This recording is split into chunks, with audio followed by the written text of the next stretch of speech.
Fora da política não há salvação. Um canal e podcast para discutir política.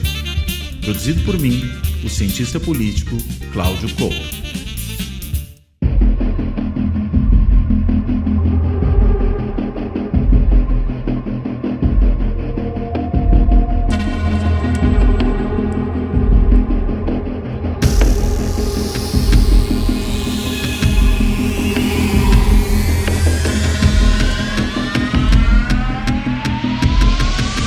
Olá, este Fora da Política Não Há Salvação vai tratar da tragédia ambiental que se abate nesse momento sobre o Rio Grande do Sul. A gente tem visto aí já um grande número de pessoas desabrigadas, infraestrutura destruída, pessoas mortas, outros tantos desaparecidos. Uma tragédia que afeta não só as pessoas, mas até os animais, Virou símbolo aí desse primeiro momento dessa tragédia, aquela imagem de um cavalo sobre um telhado que acabou sendo resgatado, e até isso está virando o celeuma aí do debate nas redes sociais, mas enfim, depois falamos um pouco disso. Mas o fato é que essa é uma tragédia, em grande medida, anunciada.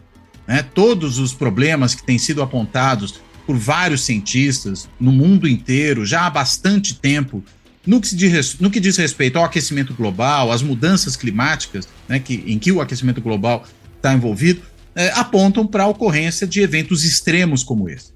E até, nesse caso, é um evento tão extremo que não tem qualquer tipo de precedente, mesmo no caso do Rio Grande do Sul, que já enfrentou outras enxurradas, outras situações de enchente, inclusive uma famosa, em 1941, que foi muito lembrada nesse momento, mas que sequer chega perto disso que acontece agora.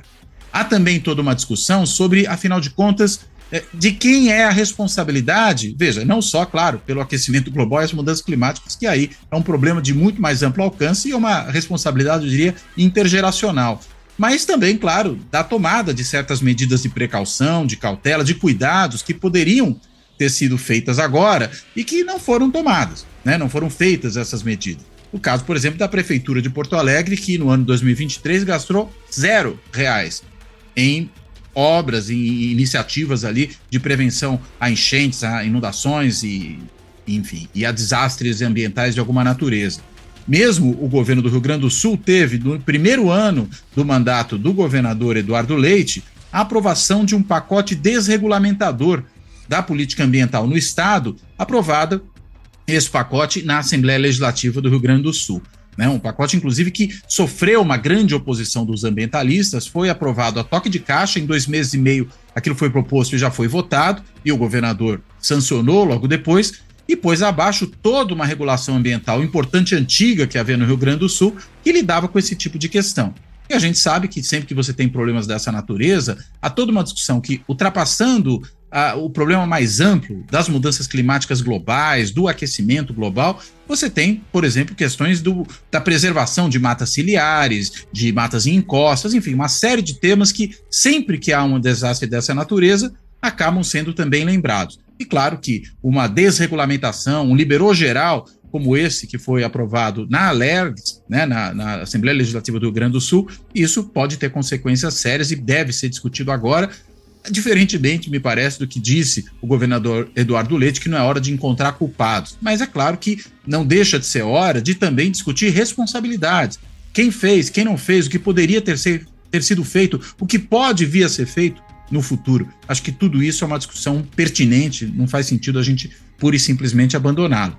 E a gente ainda podia lembrar do fato de que alguns deputados gaúchos têm sido muito atuantes no Congresso Nacional, deputados e senadores, diga-se de passagem, parlamentares de modo geral, na proposição de políticas e na aprovação e na defesa de políticas também de desregulamentação ambiental.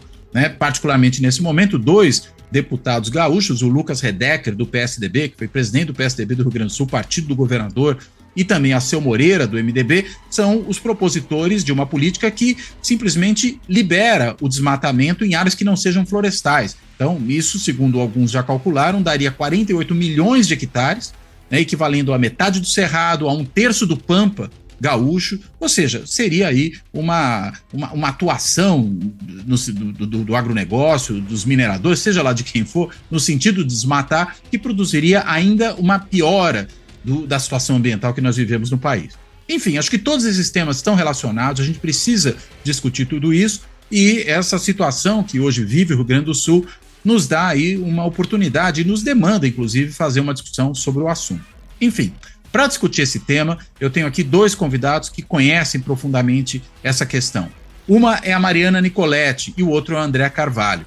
A Mariana Nicoletti e o André, os dois são pesquisadores do CES, o Centro de Estudos em Sustentabilidade da FGV-EASP, e atuam nos mestrados profissionais da escola, inclusive nas áreas, nas linhas, né, de pesquisa de política de sustentabilidade, de política ambiental, ou seja, é essa a seara deles. A Mariana é também líder de um grupo de pesquisa dentro do Centro de Estudos de Sustentabilidade, né? Teve o seu doutorado em Administração Pública e Governo defendido na FGV-AESP tratando desse tema e tem se dedicado a tratar desse assunto nos seus trabalhos de pesquisa, inclusive em outras instituições. E o André, que é engenheiro, é também, como já falei, professor dos mestrados atuando nessa área de sustentabilidade, também tem desenvolvido seu trabalho nessa área e atua também como consultor nesse tema para organizações que operam lidando com a questão da sustentabilidade e do meio ambiente.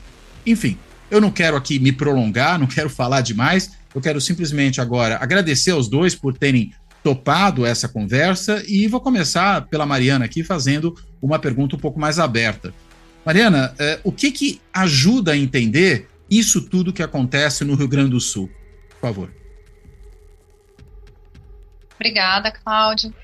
É uma pergunta aberta e também complexa. A gente precisa abrir vários componentes, né, dessa tragédia que a gente está vendo acontecer. Como você bem anunciou, é uma tragédia que ela foi já prevista, já aconteceu antes, né, está aumentando a dimensão e está aumentando a frequência, né, então intensidade e frequência de eventos extremos é, assim, a base para esse desequilíbrio climático, né, que a gente já está vendo acontecer, a emergência climática que já é presente, né, não é um assunto mais do futuro. Agora, pensando então um pouco nesses componentes, né, tem um componente claro, né, de investimento, que também já foi mencionado, né, a questão de redução de investimentos na agenda ambiental, uma desregulamentação, né, de bases aí importante para as áreas de preservação ambiental, né, as áreas verdes nos centros urbanos, que são fundamentais para frente aos eventos extremos, então, mais frequentes e intensos, são fundamentais especialmente nessa ameaça climática em específico, que é de chuvas, né, intensas, das tempestades, porque essas áreas verdes, né, as matas ciliares, áreas verdes, parques, então, áreas de preservação, elas servem justamente para absorver, para que o solo possa absorver uma parte dessa chuva, né, dessa água que cai intensamente, e também para reduzir a velocidade com que ela corre, né, no fluxo dos corpos hídricos aí que a gente viu acontecer em Porto Alegre e na região ali toda, né, do Rio Grande do Sul.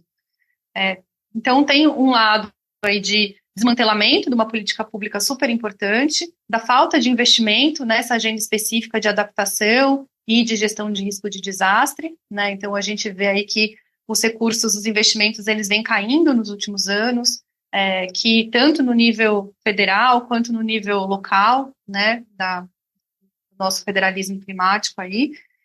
Tem um outro componente muito importante, que é o componente também de quais são os órgãos envolvidos, né, na prevenção do risco e depois também na resposta, uma vez que o desastre acontece. O que a gente vê no Brasil é assim, os municípios, a maior parte, a grande maioria não conta, né, com plano, com instrumentos de política pública de adaptação e nem de risco de desastre, a grande maioria, esse papel de atuar, uma vez que acontece o desastre, está muito centrado nas defesas civis, sendo que grande parte das defesas civis tem uma equipe super reduzida, né, tem municípios que tem uma pessoa na defesa civil, uma capacidade também em termos de recursos financeiros e técnicos, de equipamentos, inclusive, muito precária, e que não dão conta, né, de lidar com esse problema tão complexo. Então, a gente precisa olhar para esses outros órgãos, para secretarias dentro da prefeitura, né, e redistribuir esse papel. Então, esse é um componente. E tem ainda um outro componente que é também de sensibilização, de comunicação e de fortalecimento de capacidade junto à própria sociedade civil, né, que está na linha de frente. As comunidades que são atingidas é um grupo de pessoas ali que tem que agir logo no primeiro momento. Claro que com o apoio da prefeitura, com o apoio da Defesa Civil, mas que precisam conhecer os riscos aos quais essas pessoas estão expostas e quais são as medidas que podem ser tomadas logo no momento, logo depois do desastre, né? A gente viu, no caso do Rio Grande do Sul, um intervalo de tempo muito grande entre o momento em que começou, né, o impacto a ser sofrido e as primeiras respostas que foram dadas, inclusive de mobilização da própria comunidade. Então, tem uma questão sobre os sistemas de alerta, que já estão instituídos na maior parte das cidades, mas que não são suficientes, né? Não adianta a pessoa só receber um SMS dizendo que tem aí uma previsão de chuva forte e que tem uma ameaça, então, posta. É preciso que ela saiba, por exemplo, quais são as rotas de fuga, quais são os espaços de abrigo, né? Para onde ir, para onde sair. Então, tudo isso também precisa ser desenhado e precisa ter um processo contínuo, então, de trabalho com essas pessoas, que acontece muito por meio dos NUPDECs, né, dos núcleos aí de participação e defesa civil, que estão instituídos em uma parte das cidades brasileiras, e que mesmo assim eles são criados muitas vezes e é difícil de manter, de novo, porque não tem recurso, não tem equipe, né, para fazer esse trabalho contínuo de aprendizagem mesmo, né, um processo de aprendizagem social sobre as ameaças climáticas. Então, acho que para começar eu colocaria esses componentes aí na mesa. André, quer complementar? Olha, em acréscimo ao que a Mariana traz, acho que a gente pode colocar um contexto de que somos um país em desenvolvimento, né, que quando pensa de forma mais granular, quando a gente vai para os municípios, a gente tem uma variância enorme em relação a perfis de municípios, e historicamente a gente vem vendo dificuldade de implementar políticas relacionadas a temas mais simples, justamente por conta dessa granularidade. Um exemplo, quando a gente decide, né, quando a regulação finalmente acaba, por exemplo, com os lixões, e a gente tem que ir para os aterros sanitários, isso aconteceu no início da década passada, a gente vê uma decisão, né, uma decisão tardia, inclusive, mas de dificílima implementação. Lógico que a gente passa por uma crise institucional ali nos anos 14, 15, a economia não vai bem e tudo mais, mas até hoje a gente está remoendo ali esse problema.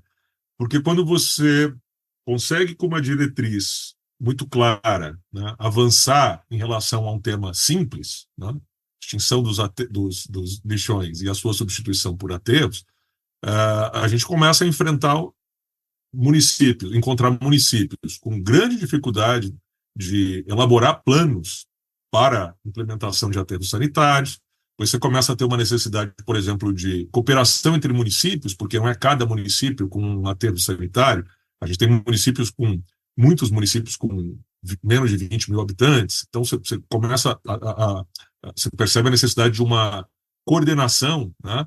E até hoje a gente está falando ainda, então, de eliminar os lixões e passar para a era dos aterros sanitários. Então, eu gosto de fazer esse paralelo com uma coisa que é muito clara, muito objetiva, né, simples, vis-à-vis o que a Mariana trouxe agora há pouco, que é pensar a adaptação climática para municípios que têm diferentes portes, diferentes competências, capacidades de gerir recursos, né, e, ao mesmo tempo, que estão em diferentes regiões do país, enfrentando diferentes cenários climáticos, com diferentes topografias, né? Então, esse é um desafio enorme quando a gente desce para o nível municipal, em especial, se a gente pensar que a gente está num país em desenvolvimento, que passou por um processo enorme de urbanização na segunda metade do século XX. Para alguns, é o maior processo de urbanização da segunda metade do século XX, né? Isso é bastante repetido na literatura aqui de urbanismo no Brasil, e que enfrenta também, né, Cláudio, eu acho que isso é importante, a gente enfrenta uma realidade em que a gente tem favelas, cortiços, você tem muitas casas que são autoconstruídas, né? Essa é a base nossa, né? Que nos diferencia muito de um debate de adaptação num país de renda mais elevada. E aí, mais recentemente, nessas regiões, a gente ainda tem questões relacionadas à segurança, atuação de facções. Eu poderia até dizer que são as notícias que a gente ouve do Rio de Janeiro, em que o sistema de casas autoconstruídas, que já seria um problema, ele passa a ser substituído por um sistema em que essas facções constroem. E sem falarmos de mudanças climáticas, a gente já viu vários, porque isso vira notícia quando? Quando esses prédios ruem, né? Então, enfim, acrescentaria essa pitada aqui de complexidade à descrição da Mariana, para a gente pensar como preparar cidades no Brasil a esse novo cenário climático. Aliás, E ainda Mariana, tem a questão, oi, pode falar, depois eu só emendo a para, pergunta. né, Claro. acho importante, tem a questão também nesse processo de urbanização de como a infraestrutura urbana tem sido planejada. Então, a infraestrutura urbana tem sido planejada no modelo europeu, né, a partir de uma metodologia com critérios aí, de uma infraestrutura pensada para o chamado norte global, né, e que não considera a mudança do clima nem no presente, né, quanto mais no futuro, com investimentos que duram aí 40, 50 anos de longo prazo. Então, a gente também está lidando com uma infraestrutura urbana que não tem capacidade nem qualidade para lidar com esses eventos climáticos, com o clima que a gente já tem hoje. E que é muito difícil de mudar, né? A gente precisa, de novo, integrar. O único caminho é integrar infraestrutura chamada cinza, convencional, com infraestrutura verde. Nenhuma e nem outra resolve mais os padrões climáticos que a gente tem hoje, muito menos para o futuro. Sozinha, né, você quer dizer? Isso, nenhuma nem outra sozinha, né? Preciso ter os modelos híbridos. É isso. Agora, deixa eu te perguntar uma coisa, Mariana. O André chamou muita atenção e você enfatizou agora nessa tua intervenção essas questões, digamos, de problemas de ordem local que tem que ser resolvidos. A gente está falando de cidades, né? Está falando de políticas urbanas. E na sua fala anterior, você tinha inclusive usado a expressão federalismo climático.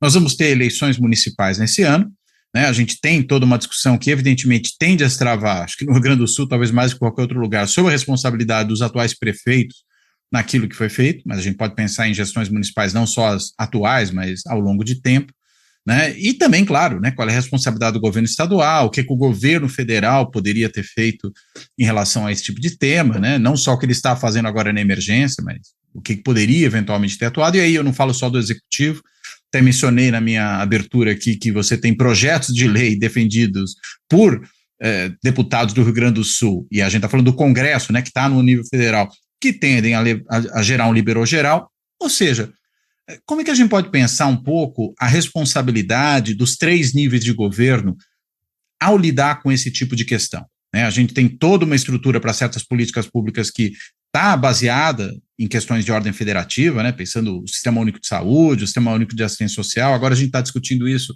na segurança pública e na área ambiental e para essa prevenção de desastres dessa natureza. Como é que a gente pode pensar nessa atuação de cada um dos governos? Bom, a gente tem 2 políticas, né, que são bastante estruturantes, que é a política de proteção e defesa civil, que inclusive prevê os NUPDECs, esses núcleos, né, de proteção e defesa civil, além de toda uma base de monitoramento, de dados, né, para essa política ser implementada. E aí a gente tem, por exemplo, o CEMADEM como um órgão muito importante, que vem fazendo monitoramento, uma sala de situação, inclusive, de última geração ali, mas que tem essa dificuldade de fazer chegar nos territórios, né, nos tomadores de decisão e nos órgãos que estão ali no nível municipal. E a gente tem, do outro lado, a política de clima, com uma governança climática já desenhada, né, que vem operando mais ou menos desde 2009, que é onde data a nossa política nacional de mudança do clima. Essa política nacional de mudança do clima, inclusive, já tem um componente de adaptação, né, que depois foi sendo estruturado melhor ao longo do tempo. A gente teve o Plano Nacional de Adaptação, de 2016, que pouco saiu do papel, né, por uma questão até de mudança de governo, que veio logo depois, e a gente está agora num momento muito importante, que é de elaboração do Plano Clima Adaptação, que é o sucessor do PNA, né? O Plano Clima Adaptação, ele deve ficar pronto, a previsão é que ele esteja publicado no final do ano. Ele está agora num processo de construção participativa, tem 15 grupos setoriais elaborando seus planos setoriais de adaptação, embaixo de um guarda-chuva de uma estratégia geral, e que tem aí essa grande missão difícil de trazer as diretrizes e os meios de indicar também os meios de implementação para os níveis subnacionais. A grande questão dos níveis subnacionais é que a gente depois a gente precisa de um cascateamento, né? A gente precisa que os instrumentos de política pública sejam desenhados no nível estadual e no nível municipal. A gente tem pouquíssimos estados hoje, né, e pouquíssimos municípios com alguma política voltada à adaptação ou mesmo à gestão de risco de desastre. É uma lacuna enorme. Aí uma outra questão também, né, uma dificuldade, é justamente no entendimento, em afinar qual que é o papel dos estados. Porque como a gente tem essa fragilidade em termos de capacidade de atuação, capacidade institucional na maior parte dos municípios, como o André muito bem colocou, que não é só para a agenda de adaptação, né, para várias outras políticas, precisa ter um fluxo, né, de recursos, não só financeiros, mas de capacitação técnica, de instrumentos, que venha do nível nacional e até do nível internacional, né, porque a gente tem, por exemplo, um fundo de adaptação com recursos internacionais, agora um fundo de perdas e danos, que foi operacionalizado na última conferência das partes, e que precisa fazer esse caminho do internacional, do nacional, até chegar no território urbano, no território rural, né, no nível local.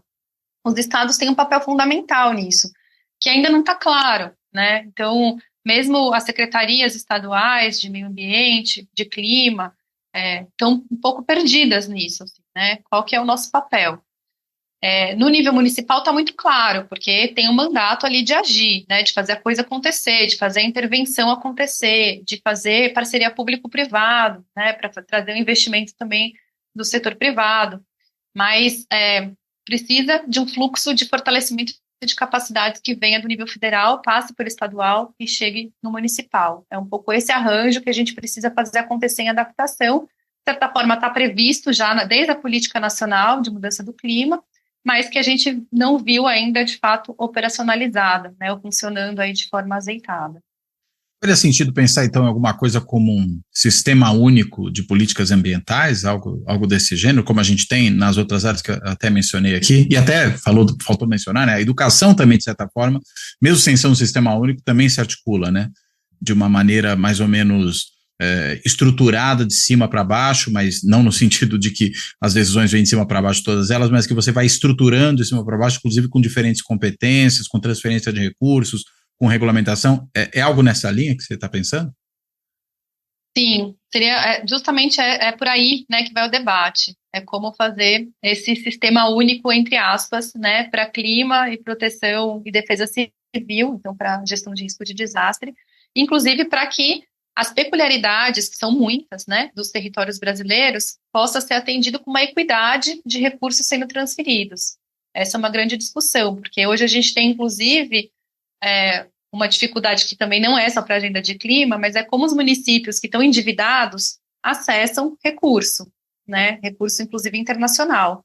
Então a gente precisa que esse sistema ele tenha essa capilaridade para conseguir abarcar essas peculiaridades e reequilibrar esse, né, em termos de equidade mesmo para a ação.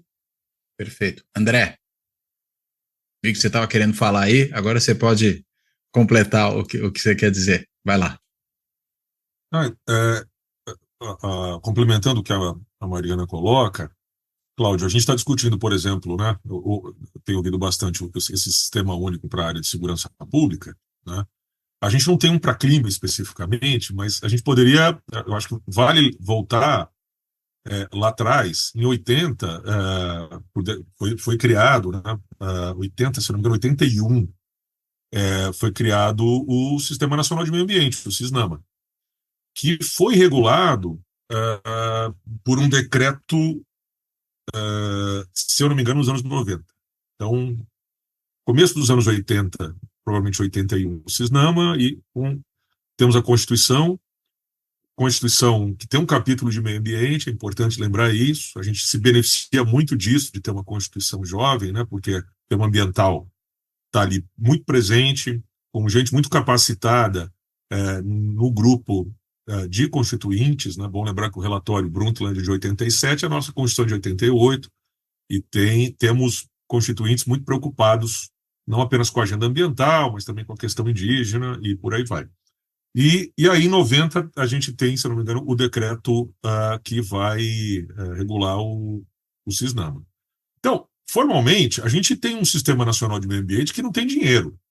Todo mundo fala do SUS, foi criado ali na Constituição, e tem recurso. Na verdade, todo mundo fica disputando o Ministério da Saúde ali, justamente porque ele tem muito recurso. O CISNAMA não, ele está lá, né? E aí tem um órgão central, que é o governo federal, tem o Conselho Nacional de Meio Ambiente, que é o órgão consultivo, né? Que é bom lembrar que esse sistema todo teve uma redução muito forte de participação social, ele foi operado muito para ser, vamos dizer, controlado pelos interesses do governo federal no período aí da passagem da boiada, do governo Bolsonaro. Então, o CONAMA é um órgão consultivo deliberativo. Depois a gente vai ter o órgão central, que é o Ministério do Meio Ambiente, tem o órgão executor, que é originalmente IBAMA, depois IBAMA e ICMBio, mais os órgãos seccionais, que são dos estados, e depois ainda o papel dos municípios, né? Então, assim, a gente tem isso desenhado, né? A questão climática, ela é uma questão, né? A gente está falando de problema ambiental global, mas quando a gente projeta ele internamente para ser resolvido, ele pode demandar, ele pode utilizar uma arquitetura semelhante a essa. Se a gente tiver um CISNAMA operacional, a gente pode trazer a agenda de clima ali para dentro tranquilamente, porque questão climática, como a questão ambiental, é uma questão transversal, às vezes mais urbana, às vezes mais rural, né? Mas, enfim, eu acho que esse é um grande desafio. E aí, Cláudio, eu acho que é interessante ter em mente que eu sempre me incomodo muito quando não se reconhece um crescendo que nós tivemos em termos de arcabouço ambiental da Constituição. Acho que a Rio 92 empurrou isso, certamente, né? Mas, assim, durante os anos Fernando Henrique, Lula e Dilma, né, a gente teve um crescendo de política ambiental e de resultados, né? Muita gente depois vai dizer, não, mas a Dilma ela estava falando ali das grandes usinas hidrelétricas, a Dilma estava falando muito de infraestrutura. Então, sim, todos esses governos tiveram que enfrentar interesses muito diferentes, né? E aí a gente pode dizer que todos eles tiveram um comportamento ali enfrentando. A gente pode remeter a algumas idiosincrasias em todos esses períodos, né? Mas com avanços, com enormes avanços, né? Uma política muito importante, por exemplo, que eu acho que ilustra isso mais recentemente com um grau de complexidade enorme, é a política, o PP-SEDAN, né? Que é implementado no início do governo Lula, com o desmatamento na Amazônia muito elevado, passa por Lula 1, Lula 2, Dilma 1, Dilma 2 ali, e a gente conseguiu reduzir o desmatamento trabalhando com uma série de aspectos, uma coordenação muito interessante, instrumentos financeiros. Então, enfim, nós temos condições de repetir êxitos recentes, né?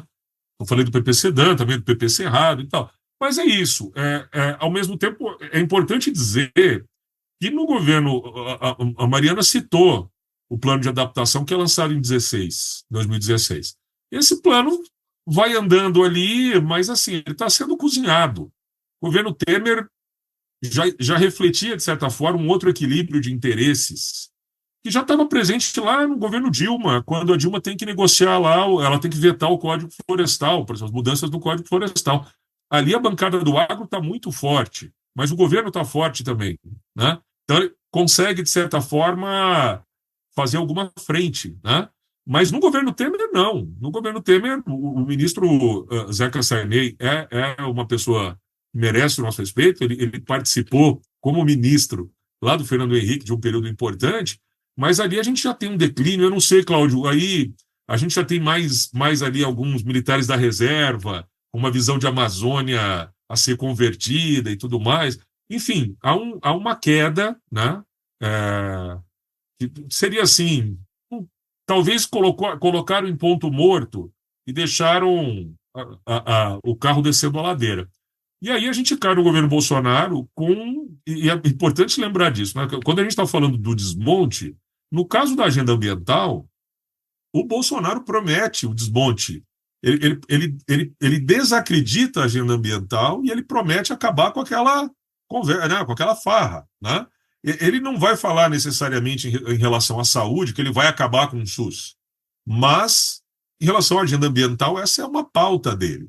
Então, E acabar com as multas, né, do IBAMA, esse tipo de coisa, acabar com o negócio de botar fogo em tratores, essa história toda. Exatamente. Né? E aí, quando eu trago em perspectiva que a gente já conseguiu fazer isso de Fernando Henrique para cá, temos uma dificuldade, porque a gente está partindo, o governo federal parte de terra arrasada no ano passado.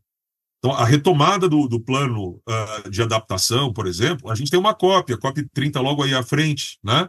O Brasil tem uma meta ambiciosa que já havia sido desmontada em relação ao Acordo de Paris, mas a gente está partindo de terra arrasada. Então, é importante lembrar o crescendo, é importante reconhecer o desmonte e também perceber que essa retomada ela se dá com MMA, IBAMA e ICMBio desmontados. A gente está precisando de concurso, né? Esse concurso que foi adiado, acho que corretamente aí por conta do desastre climático no Rio Grande do Sul, ele tem vagas ali para órgãos da área ambiental.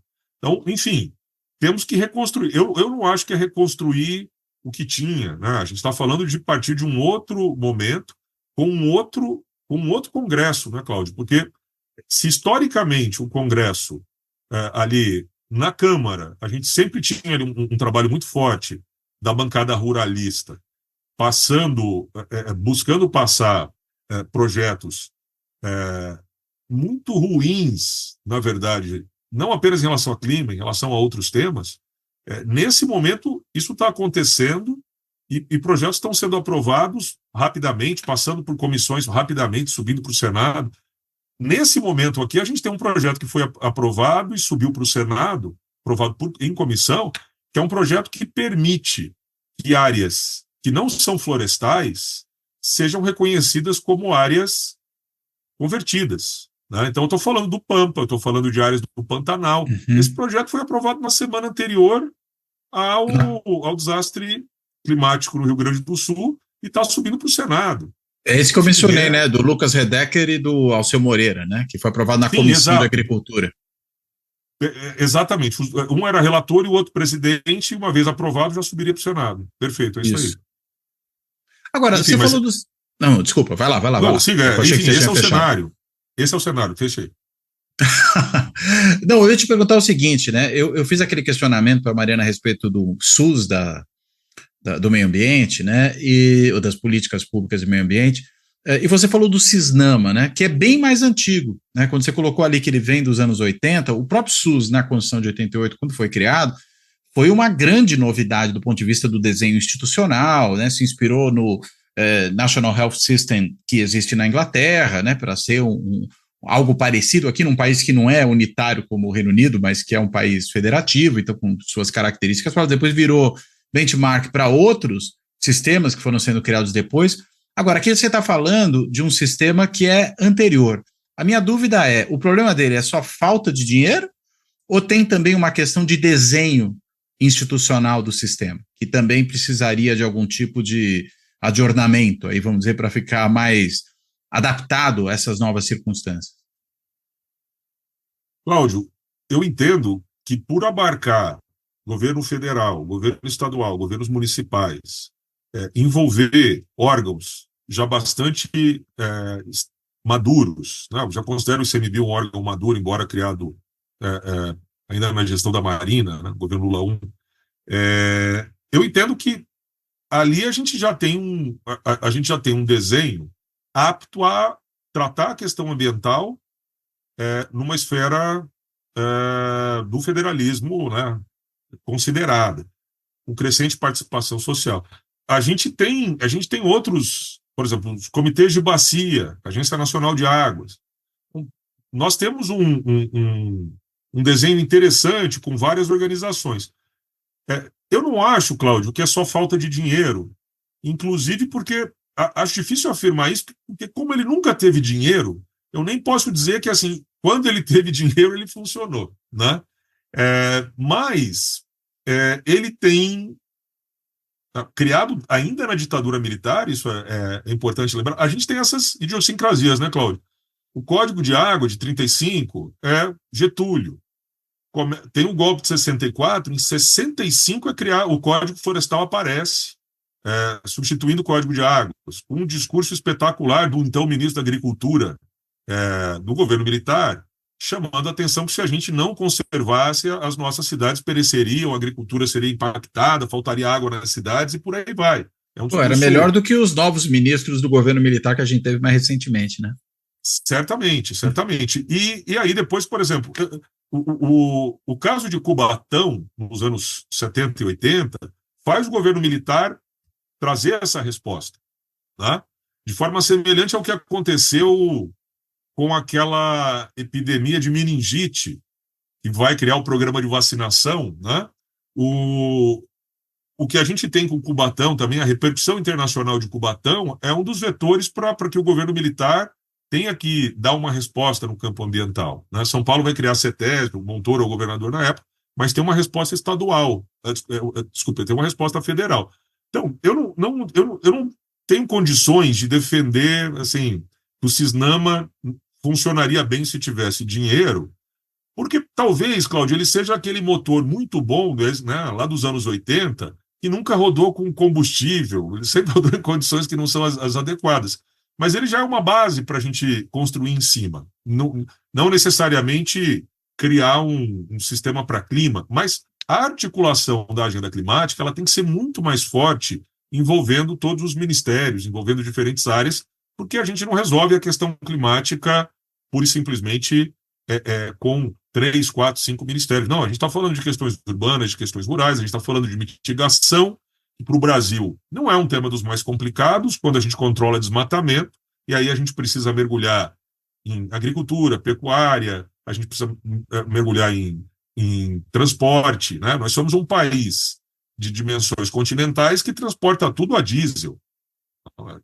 Temos questões para enfrentar além do desmatamento, mas a gente poderia ter uma agenda de mitigação mais rapidamente, vamos dizer, implementada se houver uma concertação de diferentes áreas. Então, eu acho que o Cisnama não é para ser descartado. Seria muito interessante ouvir a opinião de pessoas que participaram desde o início disso, a ex-ministra Isabela, a Sueli também, ex-presidente do IBAMA, né?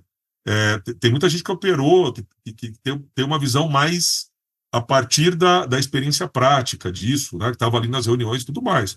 Mas eu não vejo na literatura um retrato do Cisnama como algo que não funcionaria para a gente avançar a questão climática como um modelo de governança federativo, né? Agora, tem todo o debate sobre a autoridade climática, né? Quando a gente está falando de criar autoridade climática, eu entendo que há uma busca de trazer mais poder para esse debate dentro de uma agenda do executivo, tá? A autoridade climática pode existir com o Cisnama financiado e operando bem. Eu só acho que é um problema, é um erro para a gente seguir não colocando recursos no Cisnama, porque ele é um sistema que está lá desenhado e definitivamente ele foi pensado, o decreto de 90 trata disso, ele foi pensado para refletir ali um país federativo, o seu federalismo ali dentro de um modelo de governança. Quer dizer, tem um problema de subfinanciamento, como aliás a gente via na saúde, né? Tanto que na saúde foi criado lá o piso da saúde, na educação você tem um piso da educação, né? Então, esses outros sistemas têm algum tipo de salvaguarda aí de financiamento a despeito, né, do desenho institucional. Não, eu só perguntei porque como surgiu essa conversa, né, de será que a gente precisa do sistema? E na segurança tem se feito muito essa discussão, pensando em termos de outras políticas públicas, né? Se de repente está faltando, mas na realidade talvez você tenha sido, não sei, pelo que você está me falando, parece ter sido um dos primeiros, né? Se não o primeiro sistema nacional de política pública, né? Isso, defender o Cisnamo ou não, Cláudio, eu acho que não afeta o debate sobre, por exemplo, termos uma autoridade climática. São questões diferentes, né? E o que ela faria, essa autoridade climática, de diferente tem em relação desenhos ao Cisnamo? diferentes. Vou passar a palavra também para a Mari, mas, por exemplo, havia de início uma dúvida, né? Quem seria a ministra do Meio Ambiente? Se seria Marina ou Isabela? Ali, naquele momento, a leitura de ambas em relação ao papel dessa autoridade climática já era um motivo de debate aqui do campo socioambiental, né? Mas a autoridade climática, ela tem um papel central ali de levar, de articular essa agenda em diferentes setores no governo federal, mas também de articular essa agenda sob uma perspectiva dos estados chegando em municípios. Acho que tem um papel, né? Talvez essa autoridade climática possa ter mais ou menos proximidade em relação, mais ou menos, diálogo com setores privados, por exemplo. Enfim, mas pensa-se a autoridade climática sobre essa perspectiva de puxar uma agenda que é uma agenda transversal, que tem que ser transversal e tem que ser articulada com diferentes níveis.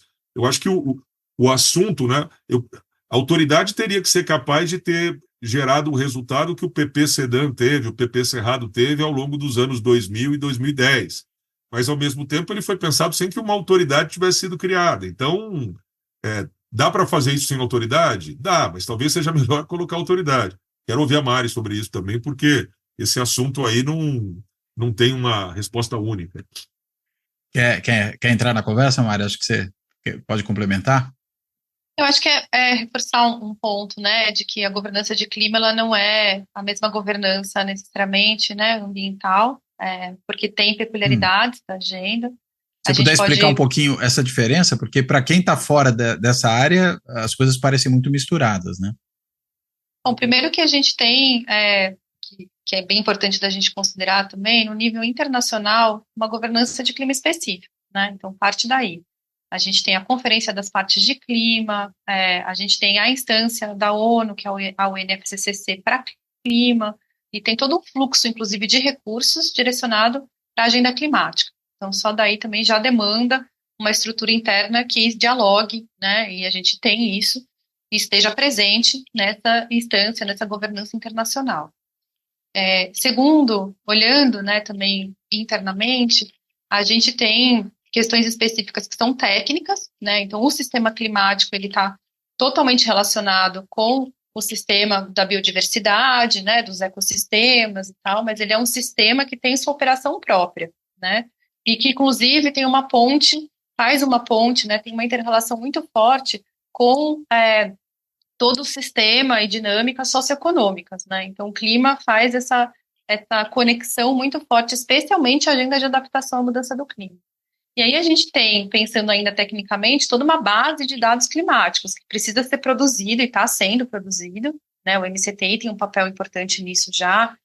A gente tem uma plataforma, que é a plataforma AdaptaClima, que visa justamente distribuir dados climáticos para a tomada de decisão e que demanda conhecimentos e também muito específicos para lidar com esses dados e para conectá-los com as políticas públicas, né? E segundo, também, a gente tem impactos da mudança do clima, como a gente está vendo, que se sobrepõem às questões ambientais, elas estão intrínsecas aí, né, as tragédias que a gente está vendo, mas que precisam de uma ação específica sobre esses eventos climáticos, em relação tanto ao evento em si, quanto à exposição das pessoas, da infraestrutura a essa ameaça climática, e também um olhar de vulnerabilidades, que é um outro termo específico da agenda de clima, e que é muito relevante, que é entender por que determinadas populações estão mais vulneráveis, por que determinados ecossistemas estão mais vulneráveis frente a esses eventos ou ameaças climáticas.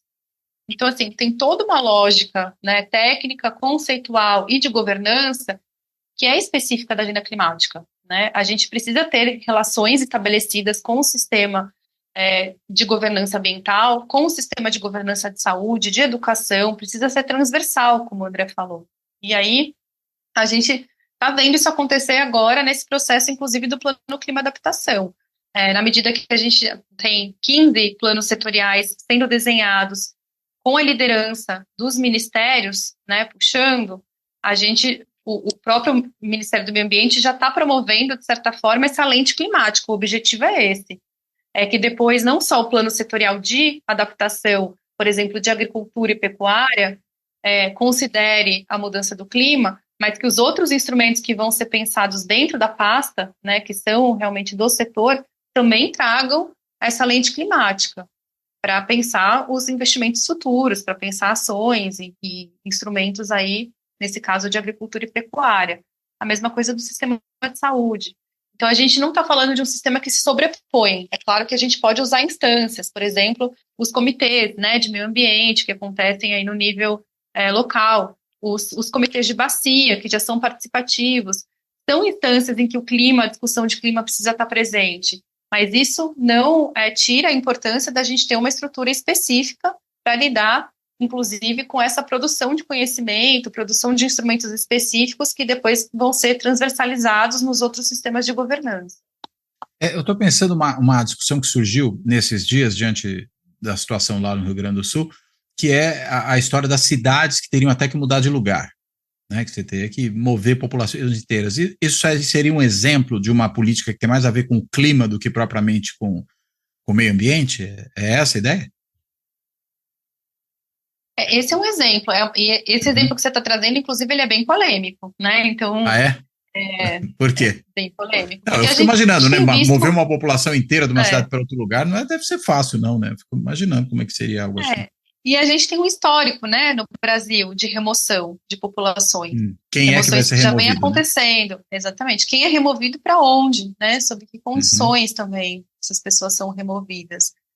Então, a gente está vendo já um processo, e aí esse é um caso, né, também de um problema que demanda uma política de clima bastante estruturada e transversal, que é a questão dos imigrantes climáticos, né, da migração climática que está acontecendo dentro do país e internacionalmente.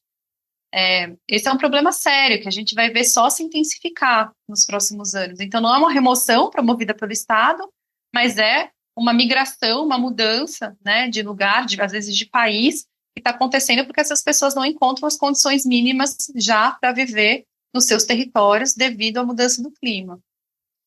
E isso vai acontecer também com culturas, né? A gente está vendo já, né, como se fala popularmente, o café subindo o morro, né? Fala-se disso, porque as condições do café não estão mais propícias onde essa cultura vem sendo desenvolvida historicamente, né? Está subindo por causa de uma questão de temperatura e precipitação.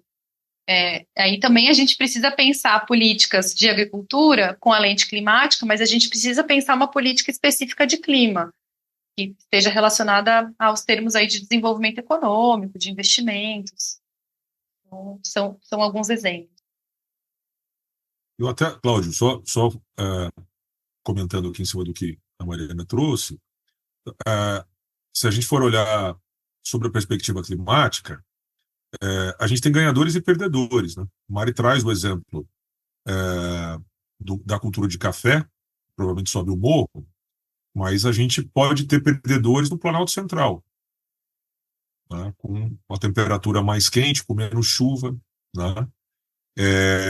Então, a própria Embrapa já vem trabalhando com as áreas de produção das diferentes culturas. A gente fala de milho, mandioca, soja, café, uma série de leguminosas. Falando das commodities que a gente exporta, mas também da agricultura que nos alimenta aqui. Tem uma participação grande, por exemplo, da agricultura dos pequenos proprietários, né? Então, um dos temas que aparece no estudo da Embrapa é justamente a concentração da produção de arroz no sul do país, né? Agora foi muito discutida até, né? Você precisa trazer essa abordagem de hedging climático, né? Então, a soja mesmo, por conta da forte atuação das tradings, a soja foi subindo, né, do Rio Grande do Sul, que ainda é o segundo produtor do país, ela foi subindo para o centro-oeste, depois um pedaço das trades vai atuar ali na Bolívia, no Paraguai, em especial, indo até Assunção, entrando em alguns lugares da Bolívia, mas era muito instável no início do ponto de vista político, mas vai para a região da oeste da Bahia, depois Mato Piba. Então você tem soja sendo produzida em diferentes lugares do país, é difícil ter uma quebra de safra que pegue toda a área de produção de soja. Mas um dos grandes problemas é, com a redução do desmatamento, menos chuva, significa menos chuva para áreas ali do Cerrado brasileiro, Mato Grosso do Sul, eventualmente pega Goiás, né? Então, ali você pode ter uma perda de margem para a agricultura, por exemplo, uma perda de produtividade por conta de redução de chuva, né? O café subindo o morro, como a Mari comentou. Então, a gente precisa. Isso está sendo analisado, né? Me lembro que a Embrapa trabalha variedades de soja para climas mais áridos, a Embrapa trabalha feijão para climas mais áridos também. Então, ela está olhando, sob uma perspectiva de segurança alimentar, o que vai acontecer com o clima no país, sobretudo para dali saírem políticas estimulando novas áreas de produção de algumas dessas variedades. Isso está, por exemplo, no planejamento energético nacional também. O impacto da redução de chuvas, por exemplo, no sistema das hidrelétricas, né? Então, nesse sentido, acho que complementando um pouquinho ali o que a Mari comenta, que eu acho que é interessante, é pensar assim, a gente consegue ter uma governança climática sem resolver o problema de outros modelos que nós temos de governança também. A governança climática, ela está claramente envolvendo assuntos que vão além da pauta ambiental, mas um CISNAMA que não funciona, um CISNAMA não operacional, acaba gerando um problema enorme, né? A governança climática, ela não substitui a governança ambiental integralmente. A governança climática, como a Mari comentou, ela não substitui a governança em saúde. Saúde é um dos grandes temas. A gente está falando não apenas aqui no Brasil, está falando no mundo todo. Ondas de calor, escassez de água, mudança em alguns biomas, aproximando patógenos, né, de rebanhos que nós criamos para nossa alimentação.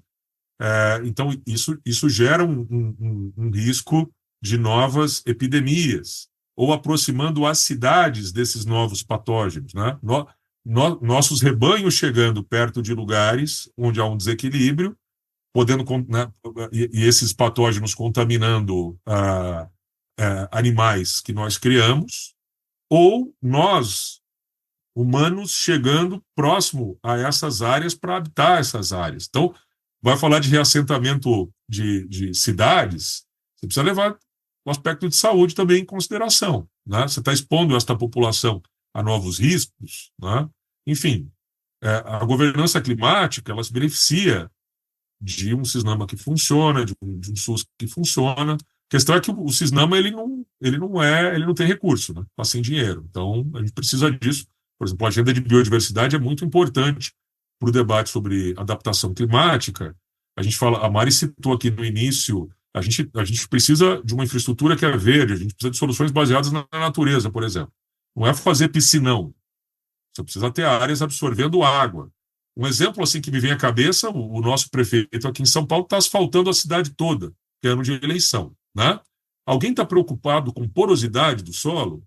Não, eu moro na Zona Oeste, aqui perto das ladeiras do Sumaré, e o que tem ali que a gente percebe? A prefeitura não quer mais fazer manutenção de piso de paralelepípedo, que tem um modelo de absorção de água, ela quer colocar asfalto por cima. Você tá impermeabilizando o solo. Nós estamos com um período de grande intervenção no solo das cidades, aqui especialmente em São Paulo, com construção de prédios, sobretudo perto do eixo de mobilidade da cidade, né? Esses novos prédios, eles trabalham a ideia de permeabilidade do solo, reuso de água? Não.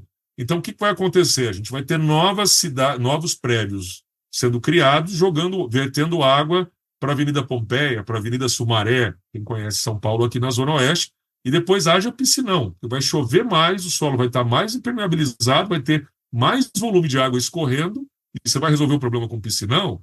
Enquanto isso, a gente tem conceitos de cidades esponja, por exemplo, em cidades que estão sendo construídas na Ásia, que são cidades que retêm a água para garantir a umidade do ar, para evitar alagamentos, parques sendo construídos em áreas são áreas de lazer durante o período seco, mas que são lugares onde se absorve água no período de chuva, no período de degelo em algumas cidades aí do norte. Então, esse debate não está presente, né?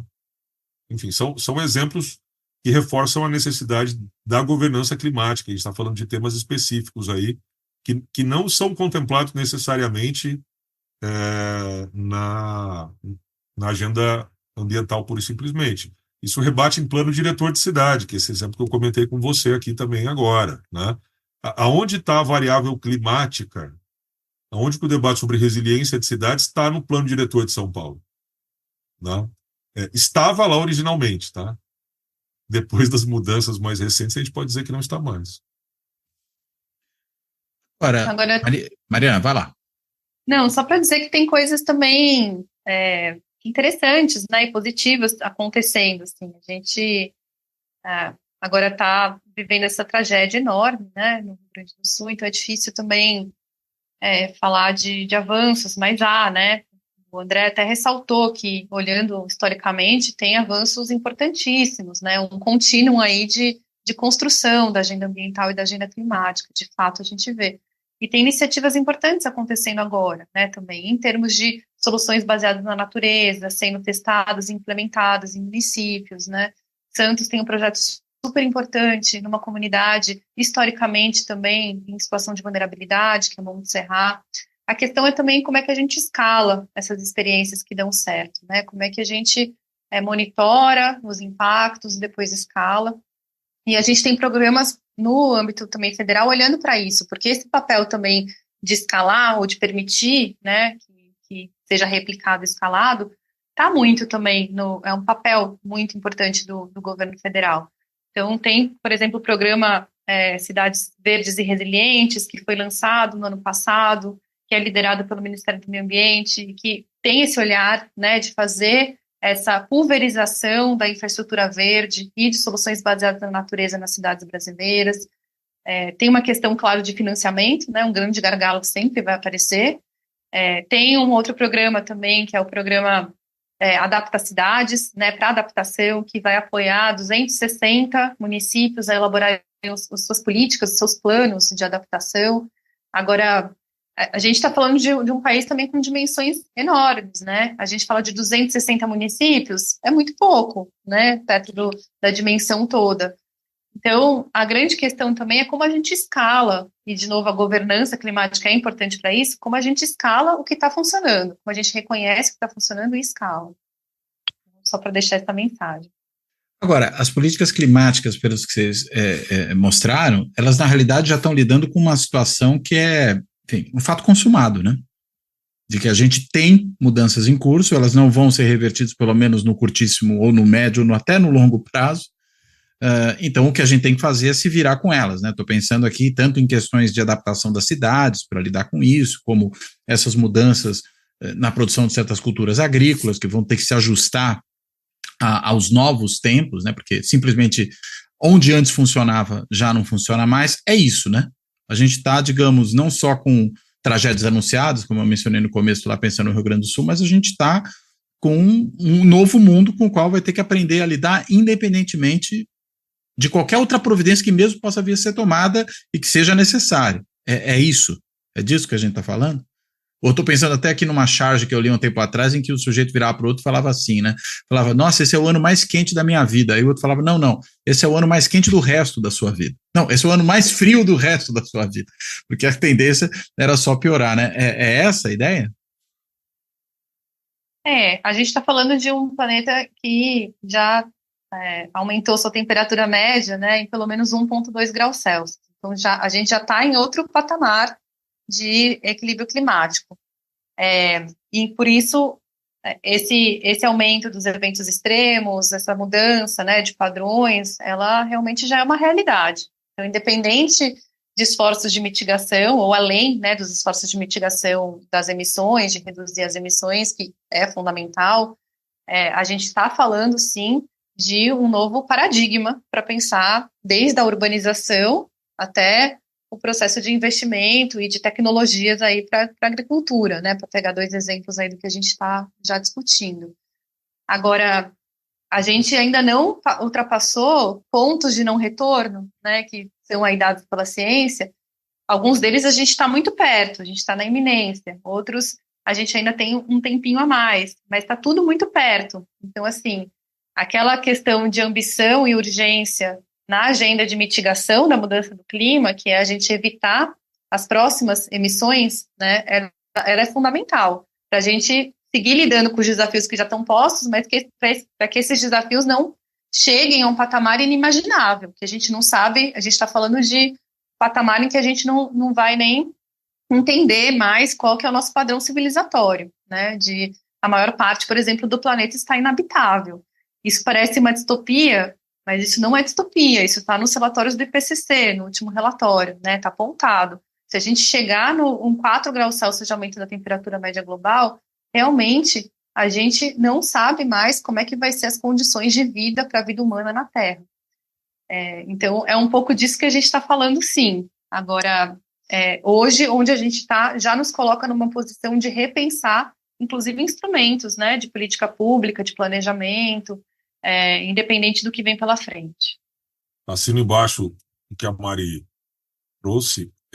Eu acrescento apenas, em primeiro lugar, eu acho que a gente está num período em que as distopias que a gente vê em séries, às vezes elas nem nos assustam mais, porque dependendo da realidade que a gente vive, ela é mais distópica que a ficção, né? Então a gente está num período realmente de desafio aos roteiristas aí de filmes de ficção científica ou que vão trabalhar com cenários distópicos, porque a realidade está demandando muito da gente.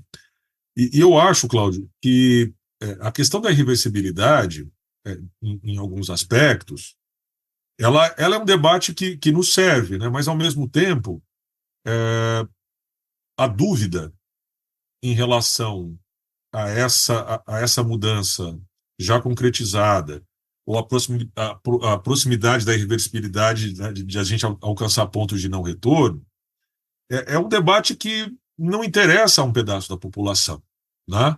E isso é importante, assim, eu gosto nos cursos, conversando com os alunos mais jovens, né?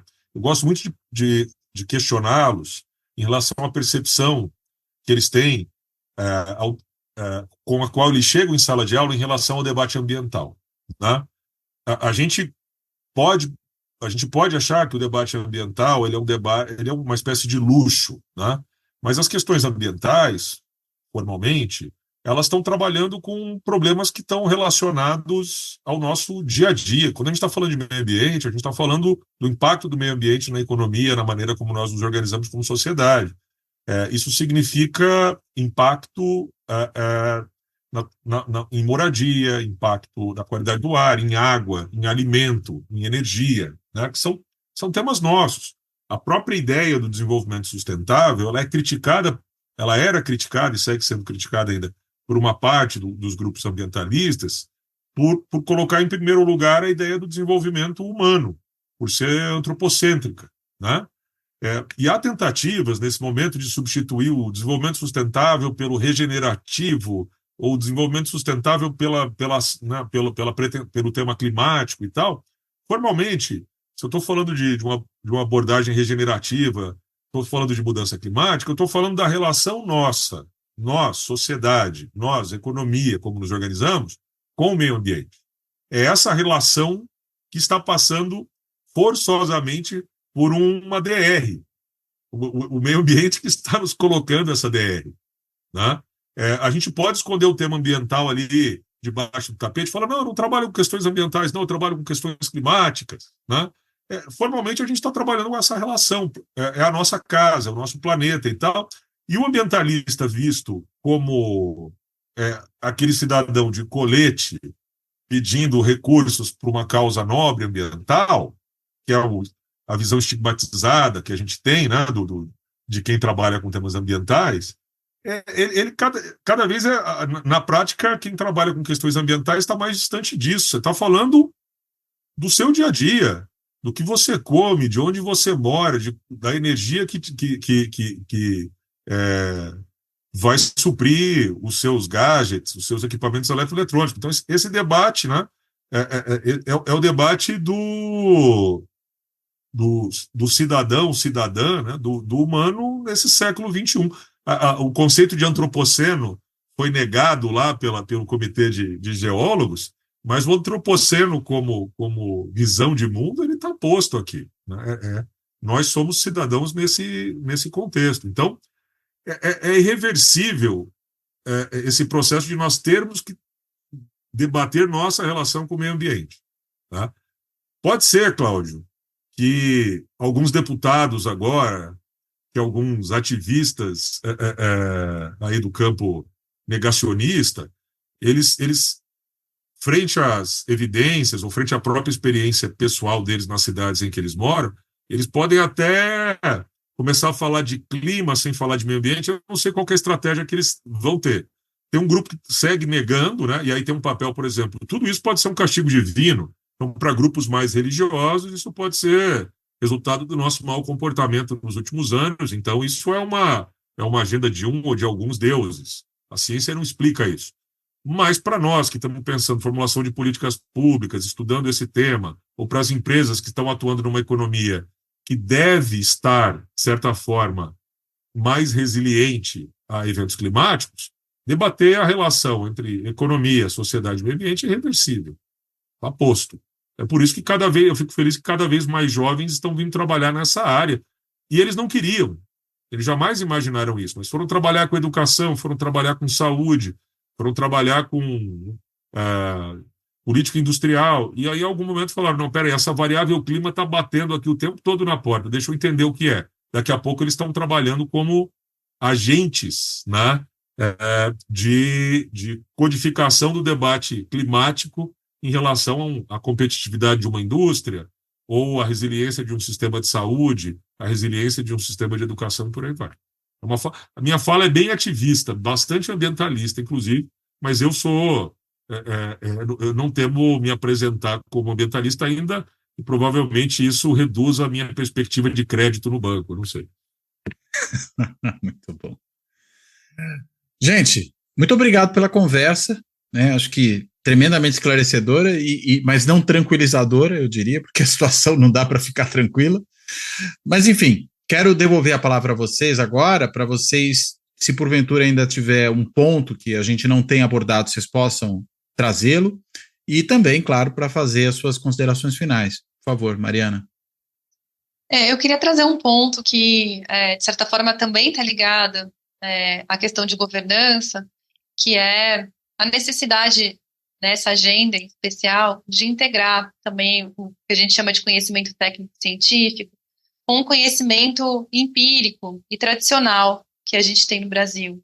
A gente não pode esquecer que as populações tradicionais, né, têm feito um trabalho de adaptação à mudança do clima e de também conservação e fortalecimento dos ecossistemas fundamental para a gente ter resiliência em relação a esse clima atual e ao clima futuro.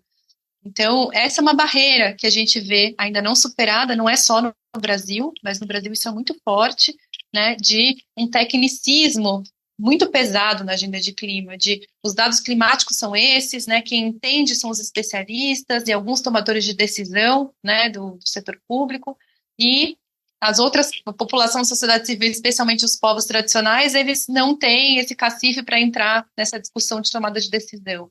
A gente precisa quebrar essa barreira e isso é muito fundamental para a gente conseguir, de fato, avançar de forma prática, né, no fortalecimento de resiliência. Bem, obrigado, Mariana. Por favor, André. Acrescentando a necessidade de reconhecer, de dar valor ao conhecimento tradicional, né, eu diria também que a gente precisa trazer a variável climática para repensar inequidade, né? Tem todo o debate sobre justiça ambiental aí, por exemplo, e justiça climática. Então, só acrescento isso aqui, essa essencial lembrança da Mariana. Terras indígenas, por exemplo, quando a gente está falando de conservação, as terras indígenas são muito importantes, os territórios quilombolas também, mas a gente está falando também dos conhecimentos fora dessas áreas delimitadas, né? O conhecimento nas cidades, a maneira de construir, a maneira de desenhar, muitas vezes as cidades, enfim. Muito bem lembrado pela Mari essa necessidade da gente não olhar só a visão a partir da ciência estabelecida. E, de resto, Cláudio, eu agradecer pelo convite e, na verdade, também a oportunidade de participar desse debate com a Mari. Obrigado. Obrigada aos dois. Obrigada, Cláudio. Um prazer.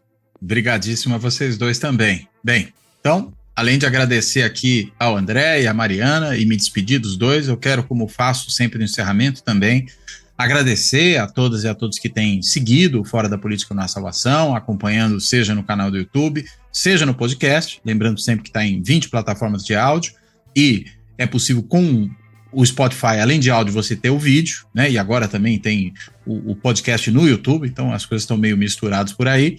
E agradecer também a todas e a todos que têm contribuído para o projeto do canal por meio de um dos instrumentos disponíveis para isso. Pode ser o botãozinho lá do Valeu demais, que fica abaixo do vídeo do YouTube, aquele botão que tem um coraçãozinho que possibilita que se faça uma contribuição pontual. Pode ser também por meio do Clube dos Canais do YouTube, e aí se tornando membro do canal, basta se inscrever no canal para isso, é diferente de ser um seguidor do canal, mesmo para quem tem alertas ativados, é outra ideia, aí permite uma contribuição continuada.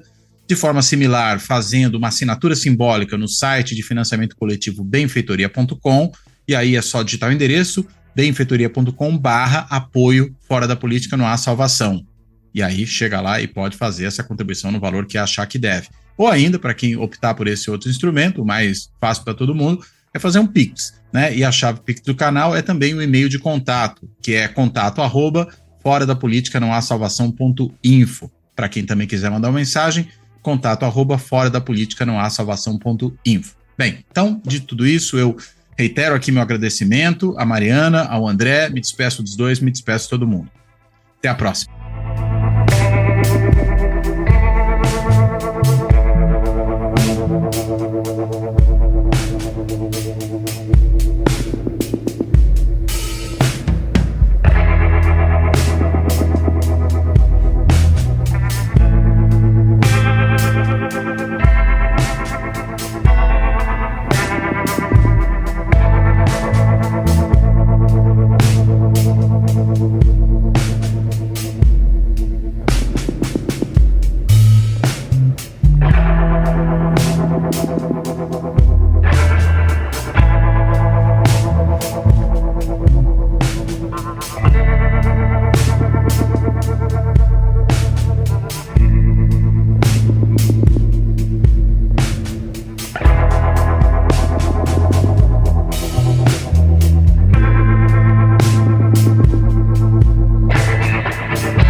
Fora da política não há salvação.